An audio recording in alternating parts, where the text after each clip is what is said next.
Sunday, February 2, 2025. I'm Anthony Davis. Welcome to the Weekend Show, where we make the time to consider the news of the week. You can support my work and independent journalism at patreon.com/5minutenews. Our guest today is a professor of the practice of public leadership and social justice at Harvard Kennedy School and is a former president and CEO of the NAACP. Cornell William Brooks, welcome back to the Weekend Show. Good to be with you, always. Professor Brooks, we are in unprecedented times. People such as yourself and myself and many others, certainly in independent media, were warning of the threat of Donald Trump, what would come with another presidency of his. The rise of fascism is one way to describe it, and we'll get into the weeds of that. I also want to talk about the vote leading into the midterms, let's say, and the amount of voter suppression that we see around the United States. But first, maybe we could just react to what happened just a few days ago with this tragic crash in Washington, D.C. of a civilian aircraft being hit by a military helicopter and the loss of 67 lives. The crash is something that obviously people are coming to terms with. What people weren't expecting was the reaction from this new president of the United States. Yeah.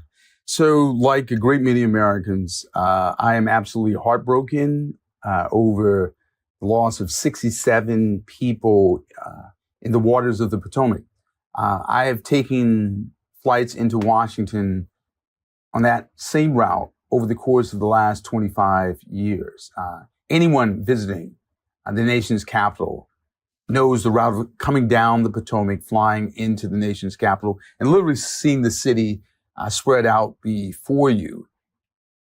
The idea that we have the worst aviation disaster in more than 20 years, 67 people losing their lives. And in this moment of profound grief, both individual, as in the individual families, and collective and communal and national as a country, that the commander-in-chief responsible for the pilots of that helicopter and all the personnel that they serve with in the military, the idea that the commander-in-chief could not summon within himself to also be a consoler-in-chief, and yet took this opportunity to literally weaponize an acronym, DEI, even as there were bodies and are bodies in the Potomac, is unconscionable. It's hard to wrap our heads around this because President Trump held a press conference in which he opined, before we had a chance to discern the contents of the black box, before we had a chance to really talk to all the relevant players, before we even knew who was on the flight.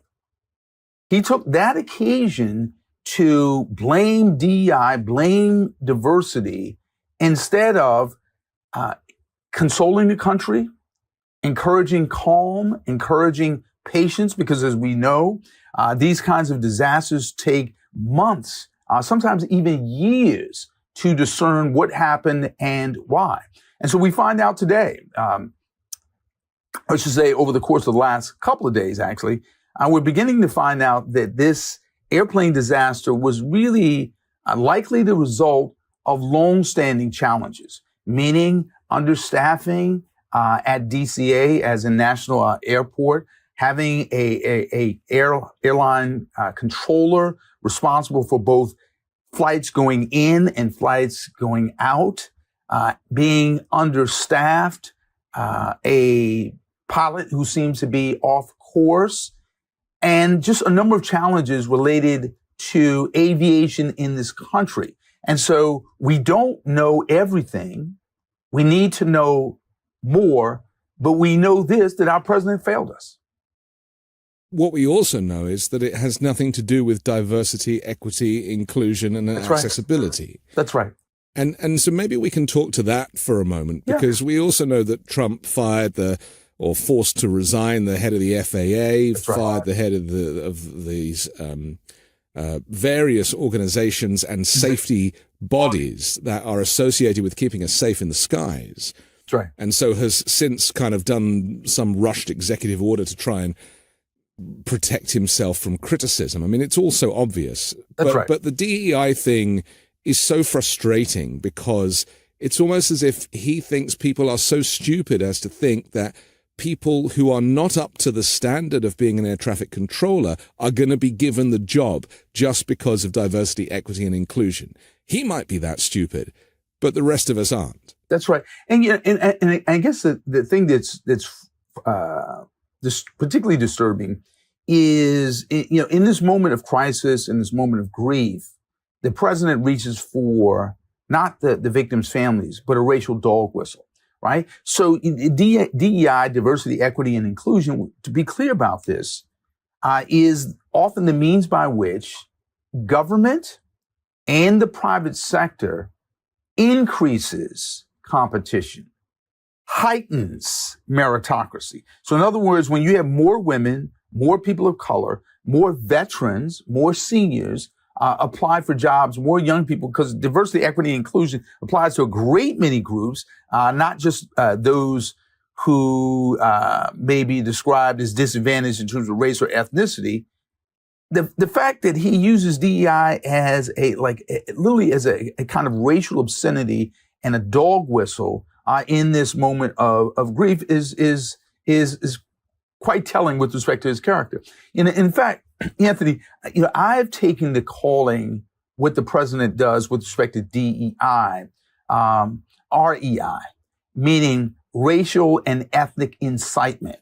That is to say, incitement in terms of professional marginalization of Black and brown people, professional marginalization of women. That is to say, when you call into question people's capabilities and competencies and qualifications based on race or ethnicity or gender, sight unseen. It is, this is telling. This is just rank racism in its worst. Now, let us note this. When we think about this helicopter staffed by military personnel in a military that was desegregated back in the 1940s under President Truman, as the military became more diverse, less segregated, it became better, more competent, more meritocratic, bigger, stronger. The president, by using this kind of language, literally dishonored and disgraced and demeaned a whole legacy that he and his Secretary of Defense seem to be unaware of. So, for example, let's think about Benjamin O. Davis, Sr., who was one of the first, if not the first, Black brigadier generals in the Army, whose son, Benjamin O. Davis, Jr., one of the first Air Force generals, African American. These two men had to fight for the right to fight for their country. And we have this president demeaning not air traffic controllers, but also the pilots of this plane and all of these folks, again, sight unseen. So the thing that I'm really struck by, Anthony, is I would argue the president, by focusing on DEI instead of the facts, demonstrated his lack of competence, his lack of skill, lack of qualifications with respect to leadership. Because one of the things a leader does, I teach leadership at the Kennedy School, is leaders focus on the facts that are at hand. They decline to speculate whenever possible, simply because they want to have the facts at hand. And the other thing leaders do is that they use moments of crisis to bring people together, not divide. On every criteria, this president failed. So it's not merely that he was racist, and he was. It was also that he was incompetent, and manifestly so. He failed the country in terms of consoling the country. He failed the country in terms of trying to bring the country together. And he has also demonstrated, as you lifted up, I think so well, by his summarily firing key officials who are responsible for public safety. He demonstrated a certain kind of administrative, bureaucratic leadership impatience that's at odds with competence. And this is what we have. So, I would say to all the folks who voted for President Trump, even if you could tolerate his racism, which you shouldn't, can you tolerate his incompetence? The irony of this is that in that press conference, he kept saying, we only want the best people, right? The best brains, all the stuff that he doesn't have. That's right. And the people that he has employed in senior positions, including the Department of Defense, in Pete Hegseth, a Fox News host and white supremacist, claiming that, he's only looking to hire the best people and yet isn't capable of hiring anything like the best people or being completely inexperienced for the role himself. Well, let's think about this. Juxtapose Secretary Hegseth with Secretary Lloyd Austin. Yeah. One, you have a decorated general, someone who has been in command, someone who has administered budgets, led people, been responsible for inspiring, recruiting, managing people, as opposed to someone whose modest career was like literally a trail of controversy. And so again, one of the measures of a good leader is the ability to pick good leaders. And this president has demonstrated not only is he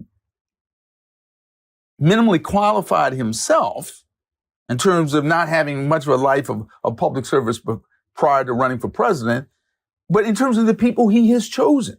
And so again and again, what we see here is a failure with respect to competence and character. Racism, I don't think racism is consistent with good character, but also competence. Like, you got to be able to pick good people. You have to be able to lead, and he's failed to do that. And if you care about the country, that's right, then you're going to want the very best people. My concern now is that none of us are safe, because not only with him as the commander-in-chief who can't even handle a domestic air disaster. That's right. But with the head of the military, potentially Kash Patel, running, security services and people who are compromised potentially by Russia and goodness knows who. I mean, our international allies are not going to want to share data with us intelligence with us, because they'll know that everybody's in top senior positions in the United States is not trustworthy. I mean, what does that do for us as citizens who look to our leaders for us to be safe here? This is a point that you're making that I think is far too infrequently noted, and when it is undernoted. Here's what I mean. So Kash Patel would be responsible for the FBI. The FBI, of course, being within the Department of Justice. I worked within the Department of Justice as a civil rights lawyer. As such, he would be responsible and will be responsible for investigating crimes. Now, we need to be clear here. What it takes to begin an investigation can oftentimes be less than it takes to arrest someone, right? You need probable cause to arrest someone. To conduct a federal investigation, you have to obviously have justification for it, but an FBI director has a lot of power. And in an investigation, it's not merely like the FBI has responsibility for conducting investigations domestically. These are American citizens. So the opportunities to trample on people's rights, the opportunities to breach their civil liberties are just massive, right? So it's not only that Kash Patel has an enemies list at the end of his book. It's also, you have to ask yourself, who else is he willing to go after?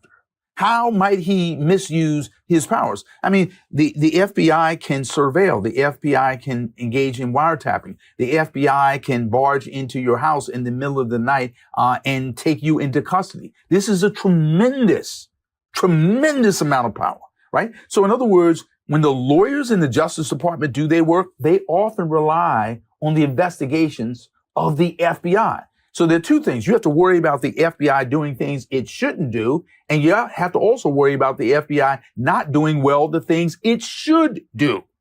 So here, this is something that ordinary Americans need to be troubled by. With respect to national intelligence, right? So if we have somebody like Tulsi Gabbard who has not demonstrated, I believe, the discretion, the thoughtfulness, an understanding of America's national interests such that she can be trusted with the nation's secrets. And so the issue is, can you be trusted with the nation's secrets, and do other nations trust you with your secrets as well as their secrets? So again, this is a matter of like national credibility. This is a matter of our standing both internally within the country and abroad. And so again, we see a president more focused on fealty and political loyalty than service to the country. Last point I want to make here, Anthony, is this.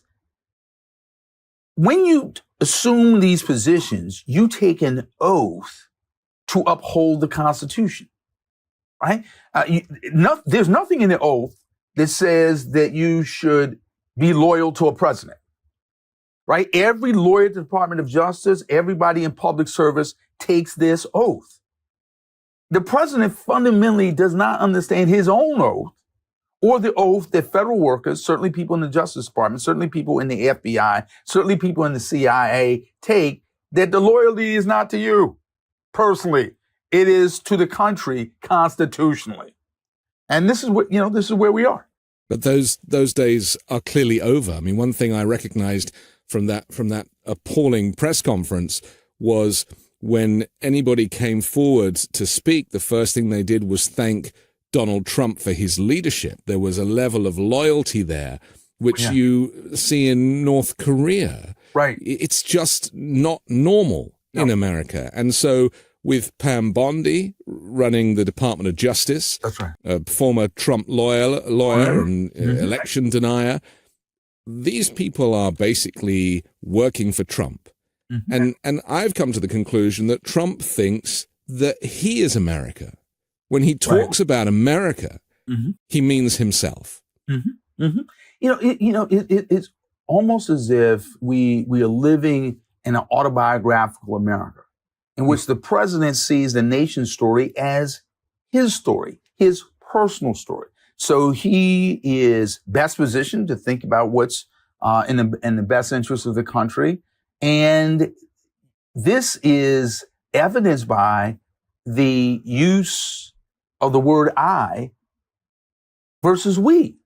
Like, you just listen to his press conferences. Yeah. It's all about I. It's all about Donald Trump, never about we, right? So in other words, when I listen to leaders, I literally look at the way they use their pronouns. I'm not talking about, pronouns in the way that some on the right to ride. I'm talking about pronouns in terms of personhood and community. I and we, or us.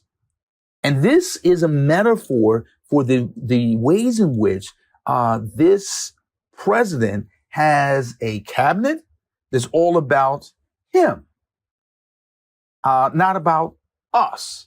And so this stepping to the mic and pledging your fealty and praising the president endlessly is just, it's surreal. Right? Particularly when he's barely into office and people talking about like his great leadership. Well, generally speaking, after an aviation disaster, we're not talking about your great leadership. We're talking about this terrible tragedy and what we need to do and what facts we need to understand. So, the thing is the country, faces a kind of twofold danger. There's the danger of authoritarianism, and then there's the danger of rampant incompetence. And we are caught between these two. So much of what we've seen in the last couple of weeks of Trump's presidency is like a checkbox of Project 2025, which many of us warned about. A lot of people didn't really understand or take seriously. It was this mandate for leadership by a far-right Christian nationalist movement, about 40 advocacy groups that all contributed. Many of the people who wrote in that document are now holding senior positions in Trump's cabinet. Right. And then we have Elon Musk as well, who is now supporting the AfD in Germany and has done a Nazi salute at a Trump event. I mean, is it as clear to you as it is to me that what they are looking to do is to rewind the clock pre the civil rights movement? Because Trump basically in that press conference, if you read between the lines, said that only white, straight men should be working as air traffic controllers. That's kind of a metaphor for what he wants for America. That's right. I mean, he went so far as to say that the FAA was imperiled by an Obama-era directive that said, ostensibly, supposedly, that the FAA was too white and that we need only the most competent people. Well, here's the reality. 2025 America is comprised of a great many white men and white women and people of every conceivable gender, race, ethnicity, color, and complexion. And so I've long said, certainly to my students, that, competence and intelligence and brilliance is randomly distributed like a sense of humor. Some people are just naturally funny, right? And some people are naturally this or naturally that. Competence is just randomly distributed and abundantly distributed across this country. And so the idea that you can champion competence with respect to one race, one ethnicity, literally is a descent into mediocrity, one. Two, it's also literally turning the clock back. So I do think the president, envisions Make America Great Again by making America segregated again, Jim Crow again. And, I would note here that with respect to Project 2025, I think the country was first reassured that the president was unaware of it as it was a campaign. He said, I wasn't aware of it. I don't know anything about it. He said there were some good things in it, even though he hadn't read it. That's right. That's right. I mean, how we were supposed to qualify that, I don't know. That's right. So, but then he gets into office and essentially all the drafters get jobs, right? All the contributors get jobs. But the thing I would just note here is if we think about the speed with which this president has taken over government in ways that are not merely counter to Washington norms, but counter to democratic values. Here's what I mean.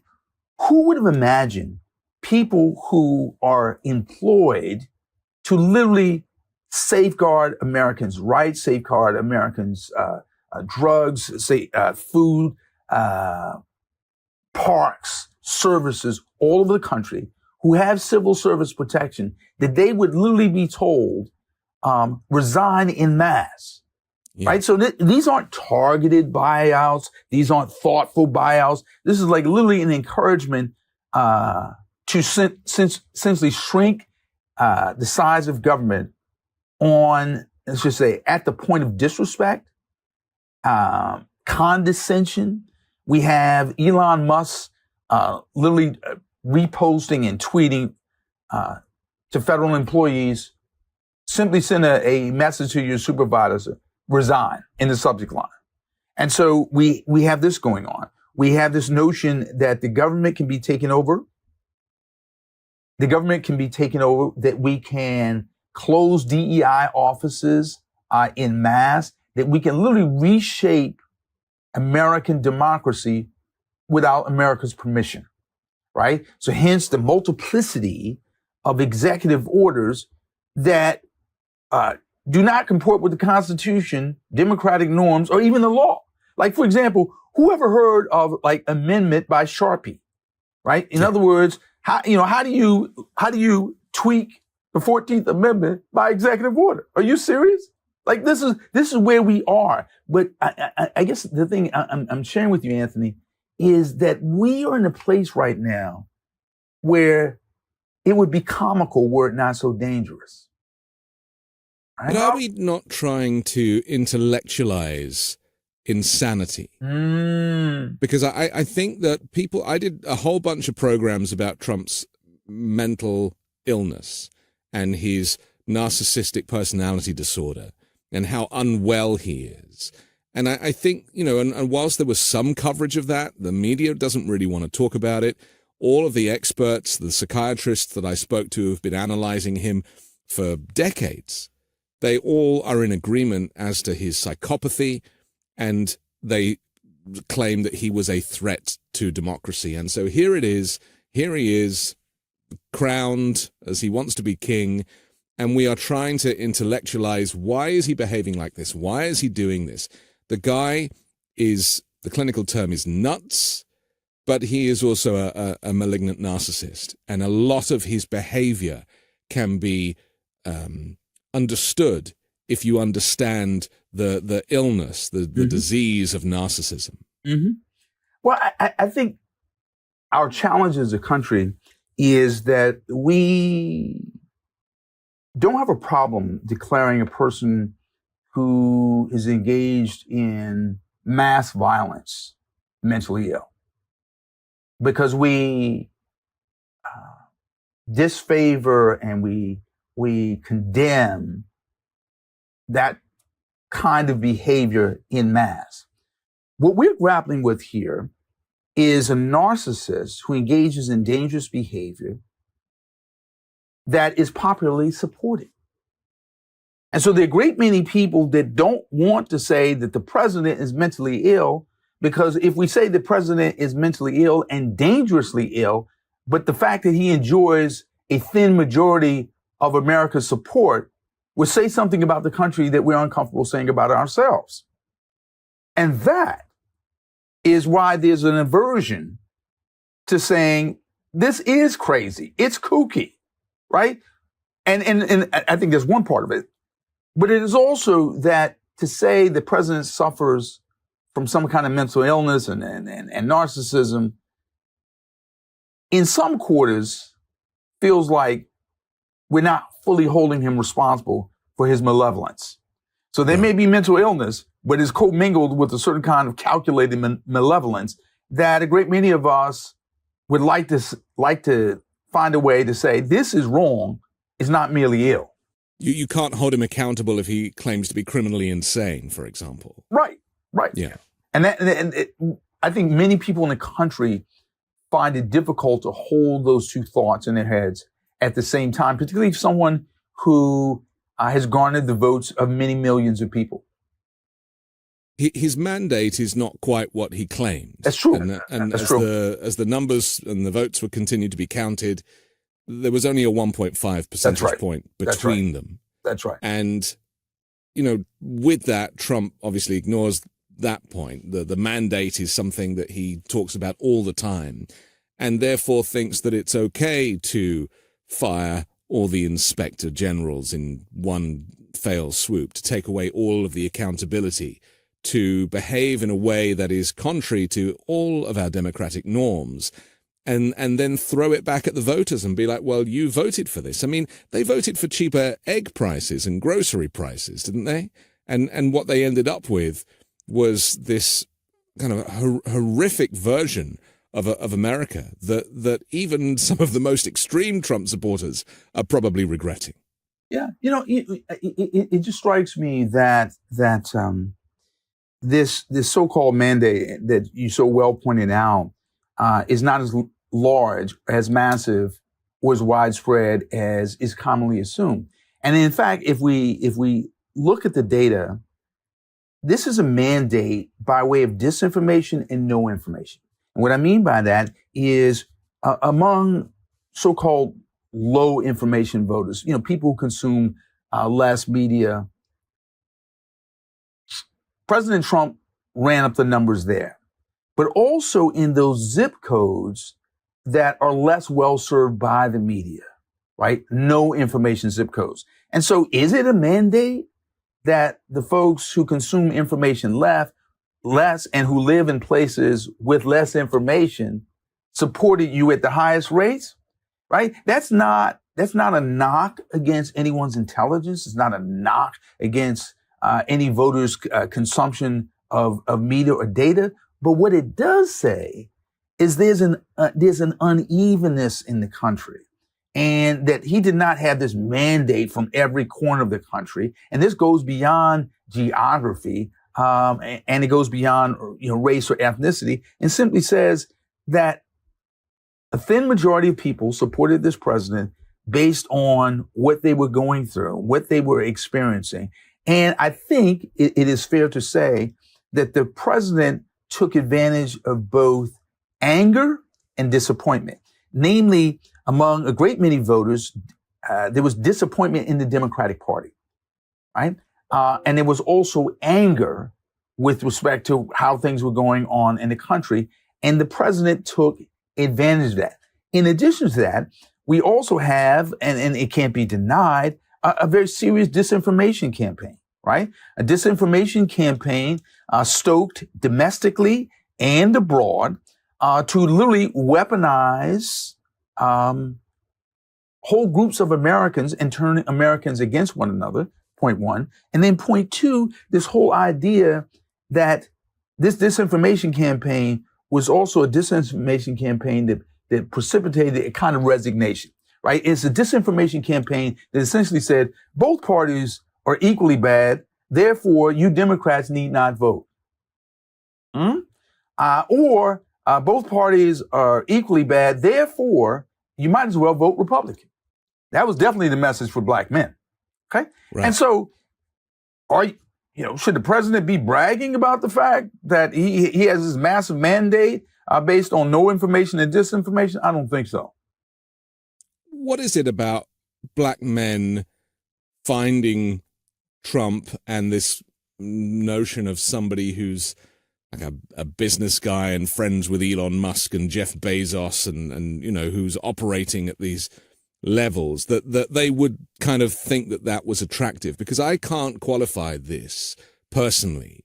I put it down to like a kind of Tony Stark situation, kind of where they're superheroes, these guys. They own rockets and even rockets that can travel backwards and return back to Earth as if by magic. That maybe for some people and some demographics, as well as low information voters, that for Trump to be associated with those people, that's got to be more fun, because the Democrats, well, they're just like badly dressed and they moan all the time. I think in this country, not merely black men, I think it's probably true with respect to America more broadly, that there's a certain kind of celebrity culture and a celebrity business culture. Like, we've often made our business leaders celebrities who we accord all kinds of virtues they may or may not claim. So we've done this, over decades, over generations. And so the president comes into the popular imagination through a TV show, The Apprentice, right? He was a figure in New York for decades, right? But when we look at his actual business record, it is modest, mediocre, if not terrible, okay? And he nevertheless managed to parlay and leverage this kind of reputation to gain credibility with Americans, I would argue, at the point of economic desperation, right? So in other words, when people are, yes, concerned about the price of houses, but they're also concerned about the fact that price of eggs, but they're also concerned about the fact that their children can't get into a house and they can't sell the house. That's a concern. People are concerned about the fact that, we have incredibly low unemployment, but things are incredibly expensive. And so here's this celebrity business person who has sold people on the idea that he can save the American economy by himself. And so, meanwhile, none of that is going to happen. Houses are not going to become more affordable. No. Wages are not going to go up. Eggs are not going to come down. In fact, they are going up. That's right. And do you think that in practical terms, because we are going to see no change, if anything, things getting worse in the medium term, that people are able to extract themselves from Trump's aura and be like, okay, I'm not voting for this guy. I regret voting for this guy. And then acknowledge that the Democrats are offering something different? Well, I don't think that will occur inevitably. There are a great many people who say, well, let's let the house burn down. Yeah. And those who are singed will realize that they need the fire department or a hospital. That, however, has not proven to be the case in American history, right? So after the Civil War, we have the Reconstruction Amendments. We have newly freed African Americans who enter politics, who enter state legislatures and Congress. They push for things that actually help working class white people, public education, the right of women to own property, all manner of things during this brief period of Reconstruction. Well, white people in this country were convinced to vote against their own interests, to take up arms against their fellow citizens, to put black people back into a state of near slavery, but to also put themselves in a feudal state. Fast forward to where we are now, we cannot count on people to literally suffer enough to be rational enough about their own self-interest. We, as a country, have to literally ask our fellow Americans, is this really working for you? Are you really, the next time you get on a Delta flight or an American flight, are you really comforted by the acronym DEI as opposed to a thorough investigation by FAA, as opposed to staffing up air traffic controllers, as opposed to fully understanding how do we route planes at night and certainly consistent with the traffic of military aircraft. I am not comforted by President, spouting DEI like some kind of parrot. I think we as a country literally have to be patient. I won't say be patient. We as a country have to undertake the responsibility, unfair as it is, to make people aware this is not working for you. This is not going to help you. It's literally the opposite of the Reconstruction, this, isn't it? This is the deconstruction period that Donald Trump is presiding over. That's deconstructing the administrative state, deconstructing social justice, deconstructing people's access to services, public services. And because he's never needed any of these things, he really has no empathy. And I guess this goes back to the narcissism, empathy for how regular people live and what they need, and even kids getting access to a free school lunch just does not figure in his mind or the mind of the people that he's brought into the White House. This is so, you said that so well. We have we're in a collision course, if you will, between the lack of compassion and a chaos theory of government. Yeah. So, we have a president who issues executive orders with no thought as to what happens when there's a lack of clarity with respect to the bad thing you claim you want to do. He's not even clear about what it is he's trying to do. So literally we cause all of this anxiety. I have a colleague of mine who works for a federal contractor in Washington. And because of all of the disruption in government, the suspension of essentially paying our bills, which the president has done a good job of not doing, not paying his bills, that this woman, rather than being laid off, she avoided that fate, is being paid 50%, 50 cents on a dollar with respect to what's left of the contract. He has no idea of the harm this causes. What happens? Well, that's how he stiffs his contractors, right? That's right. Negotiating after they've done the job, negotiating down because he says it wasn't good enough. That's right. And the thing is, I'm really struck by the fact that these people don't, it's him, but it's also his administrators and some of his advisors, Mr. Musk. They have no idea of the degree to which people depend on good government, right? So in other words, now I teach at Harvard. I'm a graduate of Yale, but I went to Head Start, right? I was one of those kids who went to this enrichment program as a little kid that was a creation, if you will, of the federal government and community activists. I certainly attended schools where children received free and reduced lunch. I, like a great many Americans, have visited national parks, right? So the idea that you can just throw the operations of government up into the air and into a state of chaos and not appreciate the degree to which people are being disserved or not served. Like, for example, when you go to military hospitals, you have military personnel, but you also have federal workers. When you have people lying in a hospital who are hoping desperately for some kind of treatment to address their cancer, their illness, and you have NIH right there in Washington working on these issues. The fact that you can have a commander-in-chief and just who throws everything up into the air with no sense of compassion for people is just unconscionable. We have to take a quick break, but I want to come back and talk about the SAVE Act, which is ironically named, and the voter suppression tactics of the Republicans that could actually prevent Democrats from winning another general election ever again. We'll do that next here on The Weekend Show.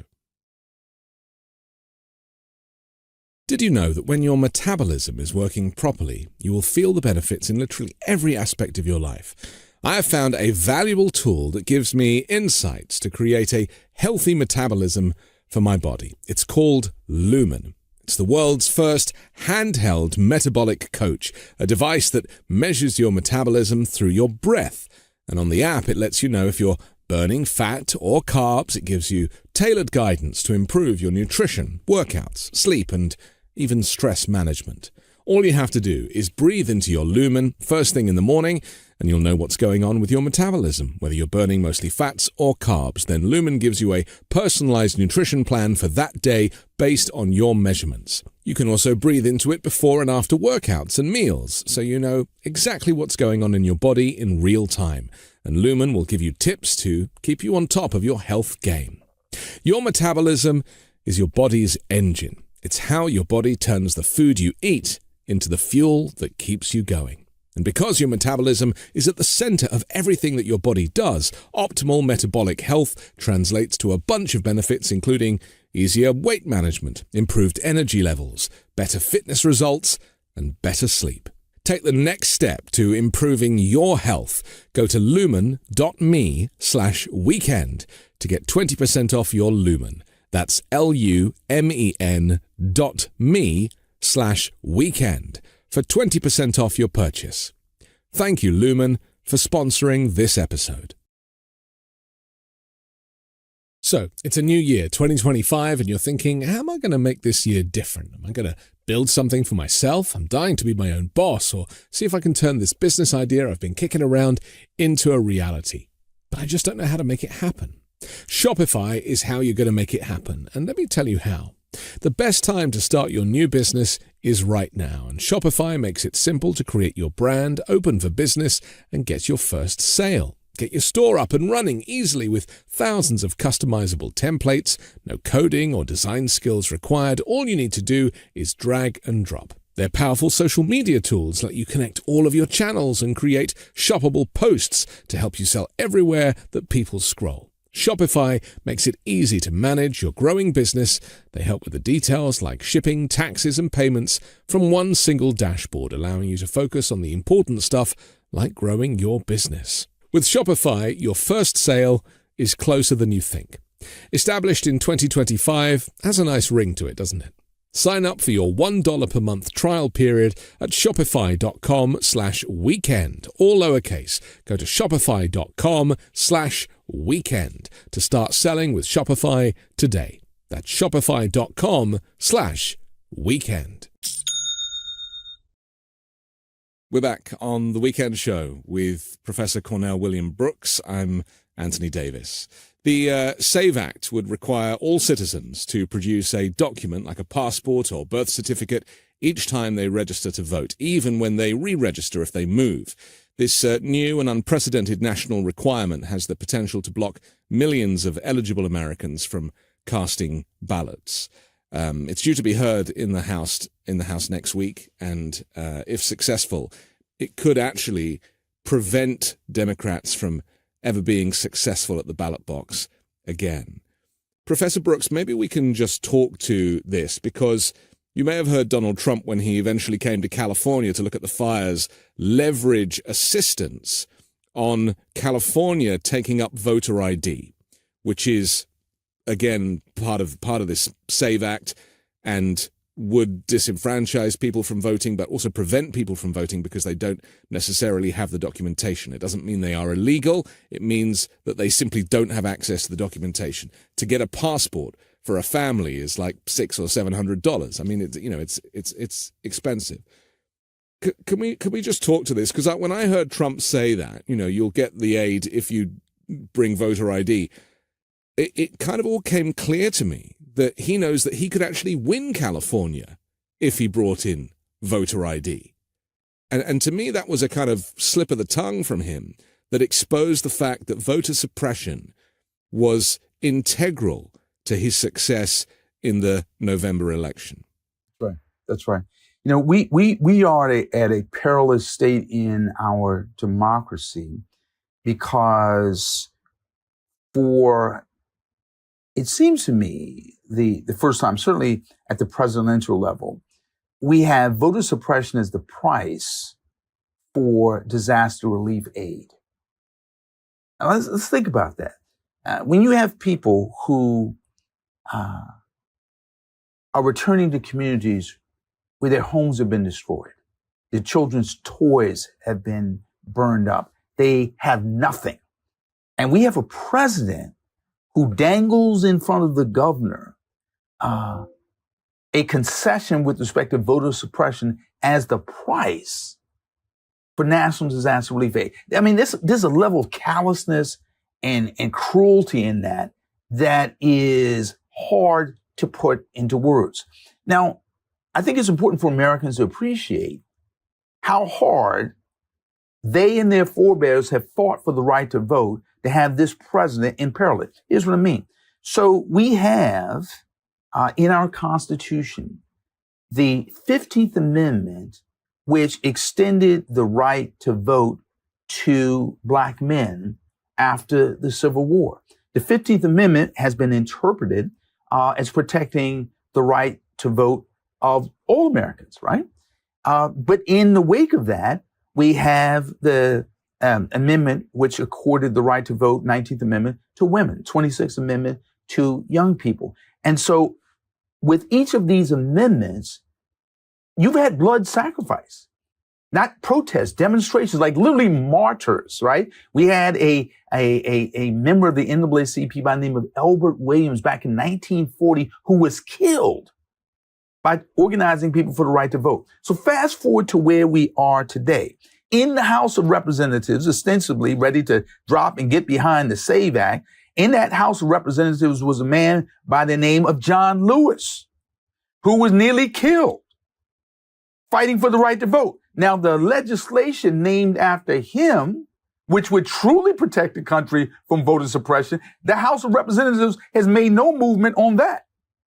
But on the other hand, they want to embrace this piece of legislation, which would require people to produce identification to prove their citizenship, right? To prove who they are. Well, that seems like common sense, except when you think about the fact that for a great many people, let's think about many New Yorkers. How many people in New York City have a driver's license? How many people in New York City who don't find the need to drive, take the subway? They don't have a driver's license. So what about the New Yorkers who don't have a driver's license and don't have a passport? What do? What about the seniors who have stopped driving and don't have a driver's license? In a great many states all across the country, you can walk in with your utility bill, with something that has your address on it. What about college campuses where we have students who don't have a driver's license, have their college ID, but it's not a passport? The point being here is there are a great many Americans who would be disenfranchised by this nonsensical piece of legislation, one. But point two, it is literally a way of giving partisan advantage to Republicans. Why? Because in places all across the country where we have driven up the administrative costs of voting, Like, in other words, you have to have an ID. You have to stand in this line. You can't drink water. We close down polling places. We make you travel all across town to register to vote. Whenever we have made it more expensive, more difficult, more burdensome, more time consuming to vote, Republicans tend to win. Right? Now, I would say to some of my Republican colleagues, bear in mind, your people are harmed by this too. Right? When you make it hard to vote, what about people with disabilities? When you make it hard to vote, like, not every Republican is as rich as Elon Musk. Right? And so this legislation is just so bad, so hypocritical, because there is legislation in Congress that would address voter suppression. This furthers it, makes it worse, and literally could not have come at a worse time. And the last point I would make is Republicans will face a choice in this country. You can persuade or you can cheat. In the longer term, particularly if you want to win young people, you need to be able to persuade. You can't cheat forever. It's like they're trying to put their finger in the demographic dike, right? You have younger voters, more diverse voters. Many of those voters vote Democrat.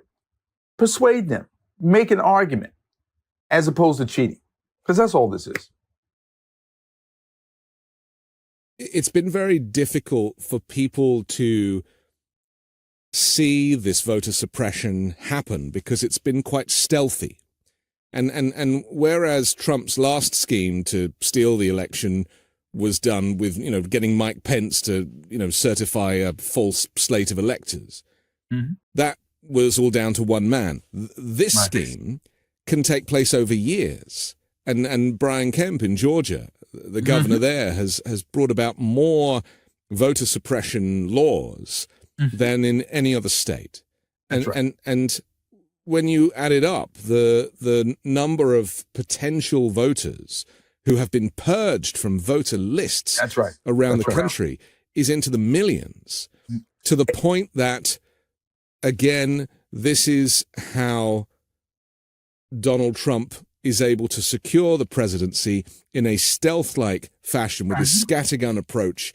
And if you go searching online for voter suppression for the November general election, you'll find nothing, no news articles. But if you go back over the last 2 years and search voter suppression in individual states and legislation that has been brought about to do this, then there are dozens and dozens and dozens of them. That's very clever. I mean, I almost feel like the corporate media has been looking away when it comes to this as well. Yeah, I'm so happy that you're lifting this up, because it's almost as if you have one party that's banking purged votes. I purge votes that are likely to go to the other side, and I do it in sufficient time before an election.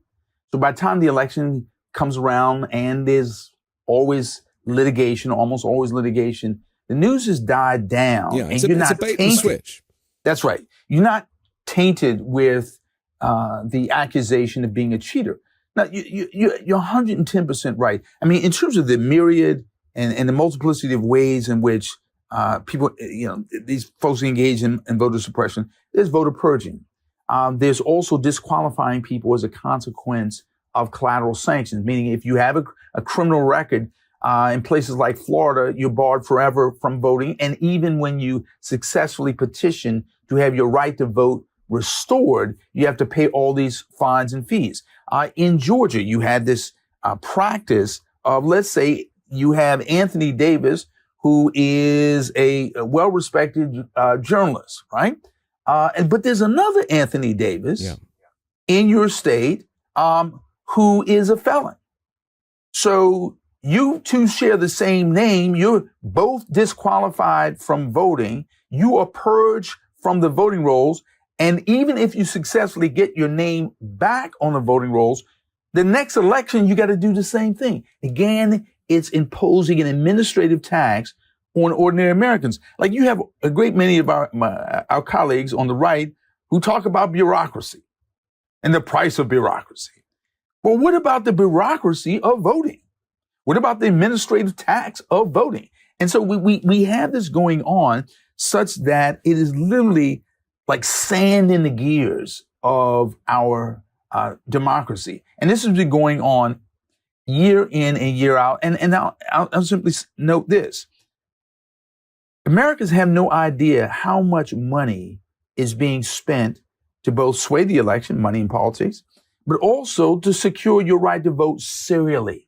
Like, when we think about it, every country in the world does not conduct national elections as national litigation, meaning every election you have to file a raft of lawsuits to secure the right of ordinary people to vote. And it's just, it's not, it's no way to run a democracy, right? And this leaves aside, you have voter suppression, we also have the rampant gerrymandering, because we also know the same party that's engaged in voter suppression has literally rigged the system, hate to use that verb, in a way that the folks who don't necessarily represent the popular vote, necessarily represent the popular vote, still often represent a majority of the seats in the state legislature all across the country. I mean, the electoral college system in itself was born of racism. It is designed to favor the Republican candidate these days. And as you say, with districts and boundary lines being redrawn, it's not as if they're even trying to hide this stuff. That's right. It's actually legal. That's the thing that's so frustrating about it, is that the purging of names off of voter rolls because they match other names. And we're even talking about names like Jose Gonzalez, for example, right? Which they might see 1,000 times. That's they right. all go, bar one. That's right. And, That's right. And this is a very serious problem, which, again, the media has failed to pick up on because it has been so fragmented in its application over a period of years.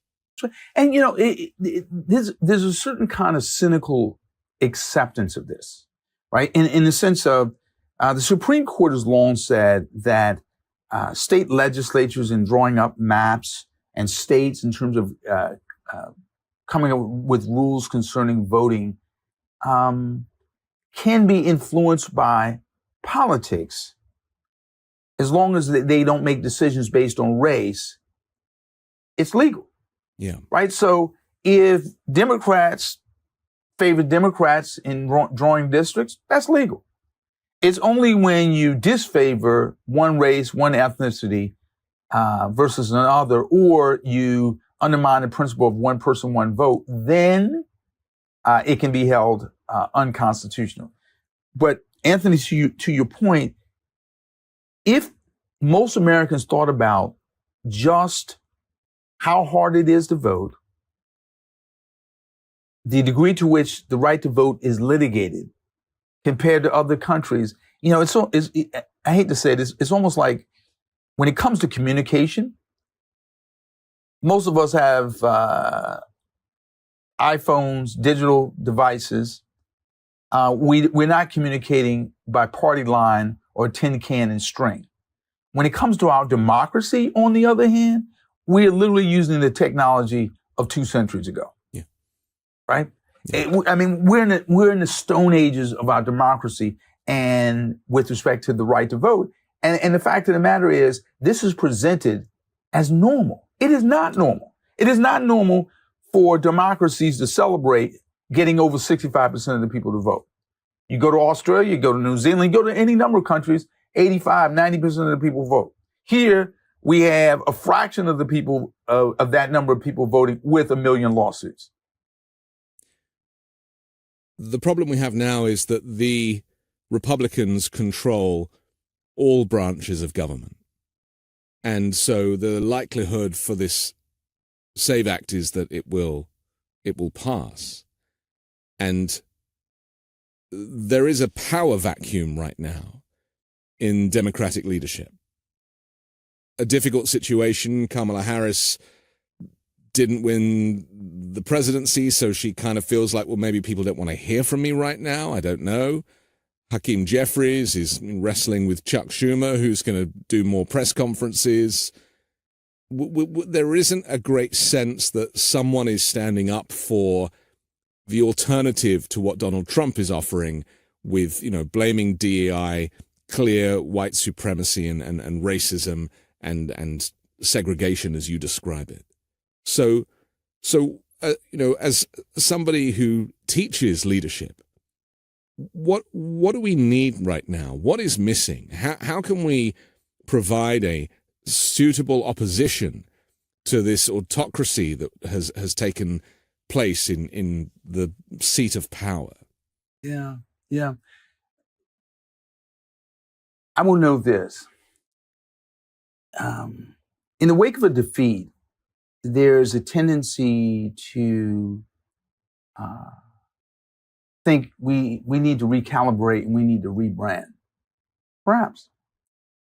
But where you're facing this kind of a threat, the demonstration of strength is probably as important, perhaps even more important than precision of message. Right? Former President Clinton said something that was interesting, that he said, the people would much rather you be strong and wrong than weak and right. And we're in a moment right now where I think a great many people perceive Democrats as weak and right. I don't think that's necessarily the case, but I think that is a perception. And so the issue then becomes, how can one be strong and right and persuasive? And a lot of that has to do with not just precision and clarity of message, but it also has to do with the depth of organization, the degree to which we are reaching communities with an effective message, but also effective content. So, for example, if President Trump, just using an example, enacted the first major sentencing reform, modest as it was, in terms of criminal justice, and then he appeals to Black men with, I think, a very thin and a very dangerous and limited agenda, but he had some credibility, not much. And then we have the Biden administration, which issued some executive orders, but when it came to the George Floyd Act, it didn't go anywhere. Voting rights didn't go anywhere. And we have, God bless them, two senators who, Manchin and Sinema, who put a nail in the coffin of, I think, a real viable argument to a great many Americans. The point being here is Democrats have to come forward with a real program, real party discipline, right? You can't have everybody out here doing whatever it is they do and sinking the president. For example, you know this, President Lyndon Baines Johnson, when it came to the Voting Rights Act, he took no prisoners. Right? He brought his party to the table and he got it passed. We need, whoever comes to the White House next, in the midterms, we need that kind of strength. We need a disciplined, focused message, a disciplined, focused commitment to delivering on the message, and real engagement that goes beyond paying lip service to groups that we think we need to have out front, right? We need the whole of the coalition. So you can recalibrate, you can rebrand, but you can't re-deliver if the people don't think you have delivered. Because the criticism of the Harris campaign that it was too holistic, a focus on trans rights rather than, people who might make up the majority. Mm-hmm. And so therefore there was a disconnect. Yeah. But, the race was so tight. Yeah. And if it was voter suppression that pushed Donald Trump over the line, are we being too hard on Democrats? I think we are being too hard on Vice President Harris, in that if you ask someone to walk on water without their feet getting wet and they decline to be called Jesus, I don't think you need to blame that. That's point one. Point two is there are times when you lose and you've done your best, right? Jimmy Carter running against Ronald Reagan back in the day, the hostages didn't come home until Reagan was about to step into the White House. And then we find out decades later That was because operatives in the Reagan campaign made sure those hostages remained hostages, right? Was that a fair loss? I don't think so. And so I honestly believe here that Democrats need not to engage in finger pointing, but I do think it's an opportunity now to figure out how do you offer a message and make sure you deliver. Like you really, really, really have to have, I think, discipline. I think the other part of this is, can we blame the trans community because an autocrat came in office? I think it's a lot more complicated than that, right? And we always see this notion by some Democrats blaming certain narrow interests for causing us to win the majority. And by majority, they mean white men. Yeah. Well, I just don't think that is in fact true, because President Trump won the majority of white women. President Trump actually, through disinformation and voter suppression, certainly won higher numbers of people didn't think he could appeal to. So the issue is, I think for Democrats, you got to come up with a better message, but you also better come up with better tools to address voter suppression. You also have to come up with better tools to address rampant racialized gerrymandering. But I think it's critically important for us to not ignore the base, because the thing is, we keep talking as if we lost this election because we didn't win the people President Trump won. Well, take note of the fact we didn't win the people that Biden won 4 years ago. Yeah. And certainly didn't win the people that Obama won. And so the argument, the point being here is, are we being inattentive to the people President Trump won, or are we being inattentive to the people we think we had? From a leadership perspective, there are some very bright stars amongst the Democrats. Yeah. They're, obvious ones like Alexandria Ocasio-Cortez, who is still maybe not quite old enough to be president, but has incredible promise and reaches right across a spectrum of people with her authenticity. And there are people that are certainly younger that need to be tapped, in my opinion. There is like the talent pool is there, but maybe there is still the old guard, that kind of Pelosi guard that doesn't want the Jasmine Crockett's to take center stage. I mean, I would be thrilled to see that as the alternative to Donald Trump. Old white men versus young black women. Well, here's the thing. So you have people like Governor Wes Moore, Gretchen Whitmer. I mean, there are lots of people who are less well known, but perfectly capable. I mean, let's think about, I was there when Barack Obama spoke to the Democratic Convention in Boston. I know I stood beside people who literally asked, so who is he and where does he come from? Right. And how do you say his name? Yeah.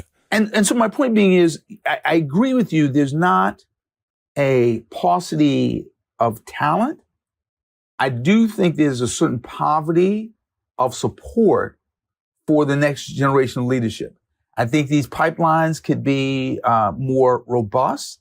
I think we could do a better job of positioning leaders in terms of their track records. I mean, President Obama, when he was in the state legislature, he had certain patrons who helped him build a real record. So that when he ran for the U.S. Senate, he had a record upon which to build. I think that we could do a better job of that. I think we could do a better job of literally seeding and growing leadership much further down. I mean, when we think about conservatives running people for the school board, right? Could we do more of that? I mean, I think of organizations, young people's organizations, where they're encouraging young progressives to run for school boards. I think that's fantastic. So the issue then becomes not just investing young, but investing long-term and investing consistently. Because what I saw, certainly as president of the NAACP, is that progressives would build a civic infrastructure for the presidential election, promptly dismantle it and start over. Right. And so the idea of investing in movements, investing in electoral politics, investing in certain critical nonprofits are all part of an ecosystem that brings to the fore good leadership.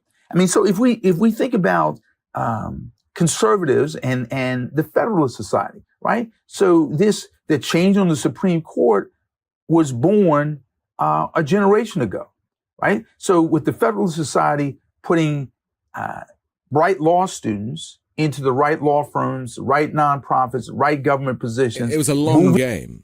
It's a long game. And sometimes, progressives don't demonstrate, I would call like a military ethos. Yeah. Okay. Yeah. Among members of the military, they don't assume that the presence of peace means the absence of the possibility of war. It is assumed that the presence of peace only means that we have been relatively successful, but we need to be vigilant.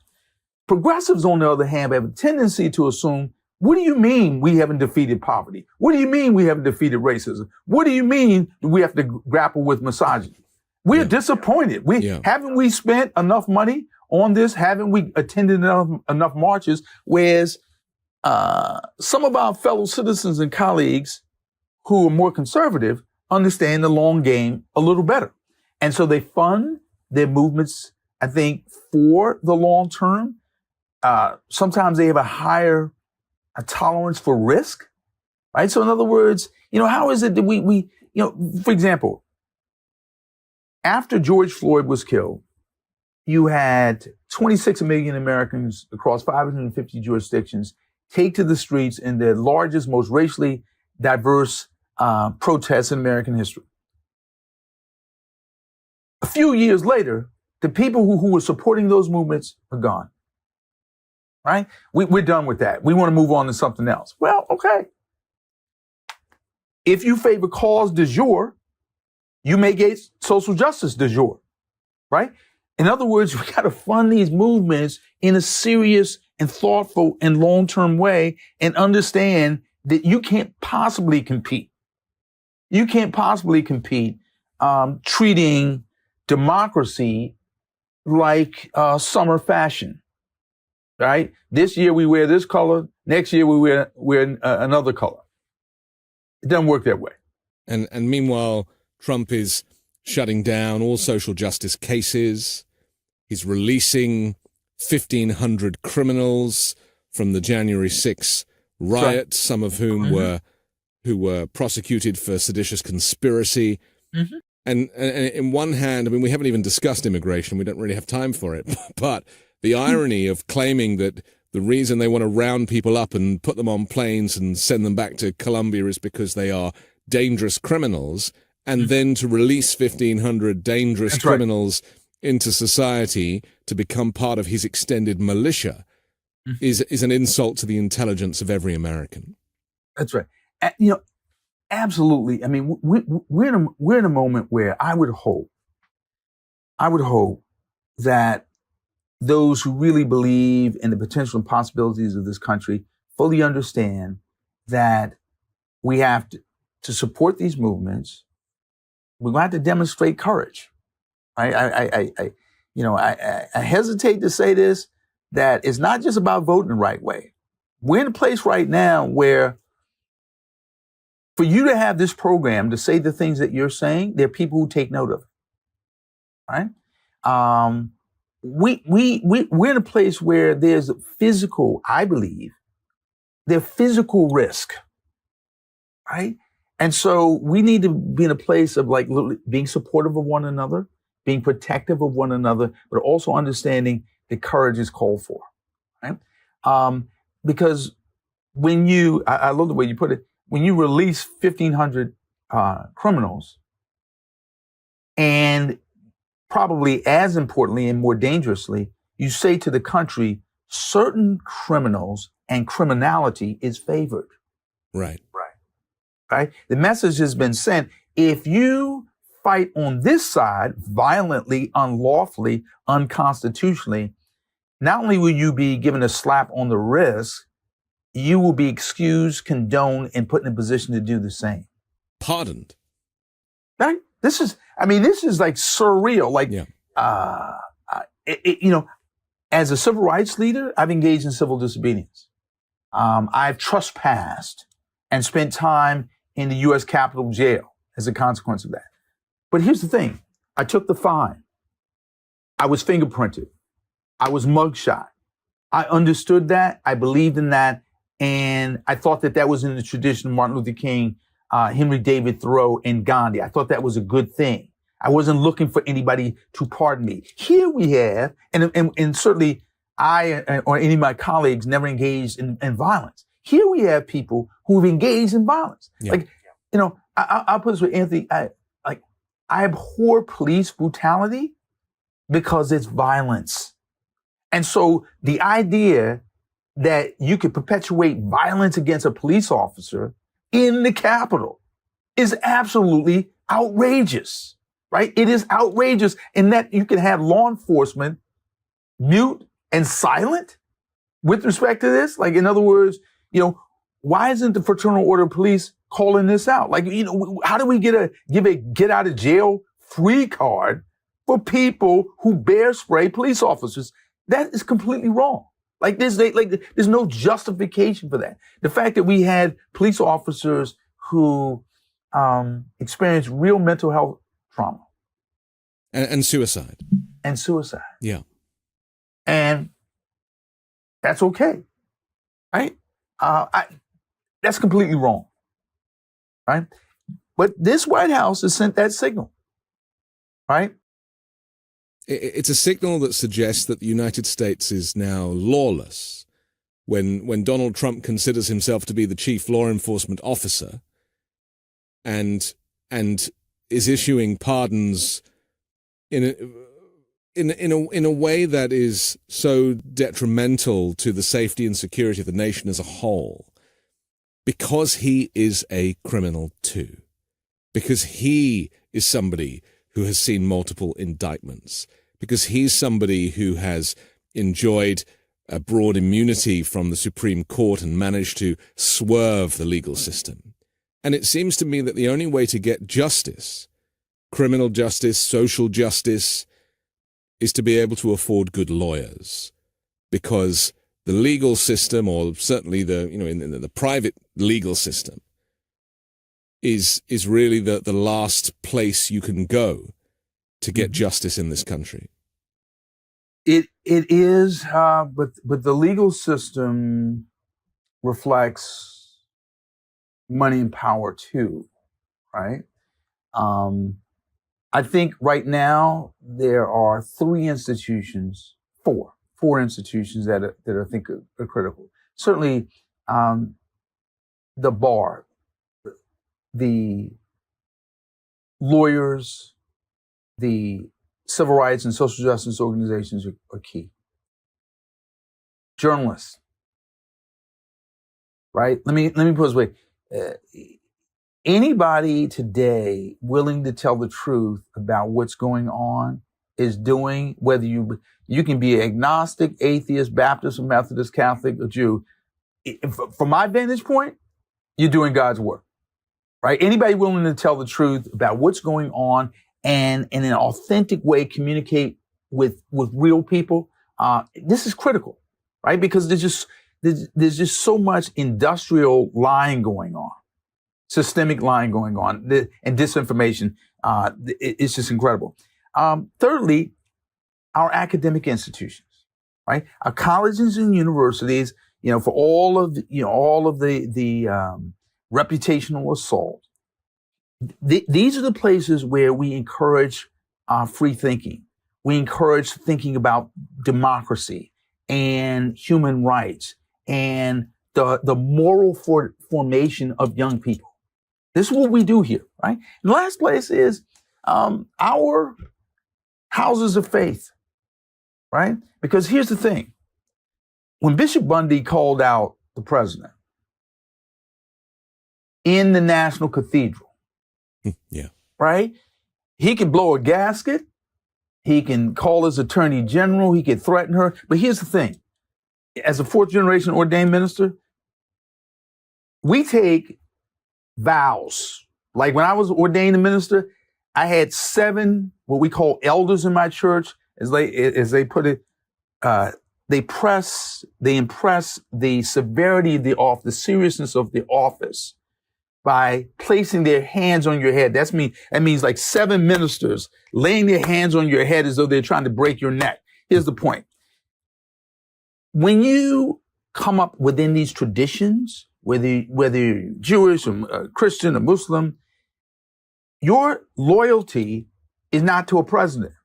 Your loyalty is to God. As you understand God, your loyalty is to your faith tradition. And more important, or as importantly, your loyalty and fealty is to our shared humanity. And so right now, we need those institutions. We need some people who we just don't give a darn, right? We have integrity. We care about what we care about. We are of the opinion that telling the truth is important. Caring for our neighbors is important. Resisting the dehumanizations of human being is important. And we don't care if you offer us a job in Washington, D.C. We don't care if you put us on TV. We don't care whether the president approves or disapproves anything we say. We need these institutions in this moment if we're going to save this democracy. And it truly, truly needs saving. We have to finish, but I'm so grateful to you and for your words and for your wisdom. Professor Cornell William Brooks, thank you for joining the Weekend Show. Oh, thank you tremendously. I'm Anthony Davis. Don't forget to support me and independent journalism at patreon.com/5Minute News or by joining the 5 Minute News YouTube channel. And I'll be back next Sunday with a brand new special guest and more factual news to discuss on the 5 Minute News Weekend Show with Midas Touch.